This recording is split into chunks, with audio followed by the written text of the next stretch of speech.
কাছে থেকে কেউ যদি জোর করে এই কারেন্ট বিল, পানির বিল, গ্যাসের বিল জোর করে নিয়ে থাকে, এই যে একটু আগে একটা পরিকল্পনার কথা বলেছে, ইনশাআল্লাহ আল্লাহর রহমতে সেই পরিকল্পনা বাস্তবায়ন করতে পারলে, আল্লাহ যদি রহম করেন, আল্লাহ আমরা বাস্তবায়ন করতে পারলে কেউ জোর করে আপনাদের কাছ থেকে কিছু নিতে পারবে না। আগামী 2 দিন পর থেকে নির্বাচনের কাজ শুরু হবে।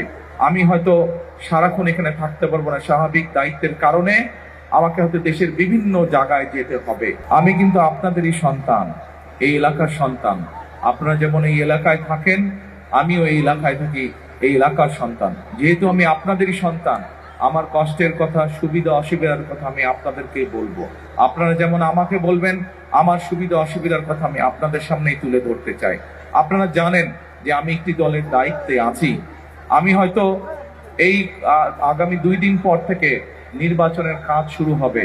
আমি হয়তো সারাক্ষণ এখানে থাকতে পারবো না, স্বাভাবিক দায়িত্বের কারণে আমাকে হয়তো দেশের বিভিন্ন জায়গায় যেতে হবে। সেই জন্যই আমি আমার মানুষগুলোর কাছে, আমার এলাকার মানুষের কাছে, যে এলাকার সন্তান আমি, সেই এলাকার মুরব্বী সহ, সেই এলাকার মা বোন সহ ভাইদের কাছে, সকলের কাছে আমি করজোরে বিনীত অনুরোধ করব। আমি যেহেতু আপনাদেরই সন্তান, এই এলাকার মানুষ, আমি আপনাদের মতন, কাজেই আমার কথাগুলো এই এলাকার যে মানুষ আজকে এখানে আসতে পারেন নাই, আমার হয়ে আপনারা সেই কথাগুলো দয়া করে তাদের কাছে পৌঁছে দিবেন ইনশাআল্লাহ। আমি কি আমার ভাই বোন, মা বোনদের কাছে এইটা প্রত্যাশা করতে পারি? ইনশাআল্লাহ, ইনশাআল্লাহ। আর কথা হচ্ছে একটাই, আমরা এই এলাকার মানুষ, আমরা যদি সকলে, আপনারা যেরকম বহু মানুষ এই এলাকায় ছোট থেকে বড় হয়েছেন, আমিও এই এলাকায় ছোট থেকে বড় হয়েছি। প্রিয় ভাই বোনেরা, আমরা যদি ঐক্যবদ্ধ থাকি একসাথে, তাহলে এই এলাকার যে সমস্যাগুলো আপনাদের কাছে আছে, আইন শৃঙ্খলার কথা বলেন, রাস্তাঘাটের সমস্যা বলেন, শিক্ষার সমস্যা বলেন, যেই সমস্যাগুলো আছে, আমরা সকলে মিলে ইনশাল্লাহ ইনশাল্লাহ ইনশাল্লাহ এই সমস্যার সমাধান করতে পারবো।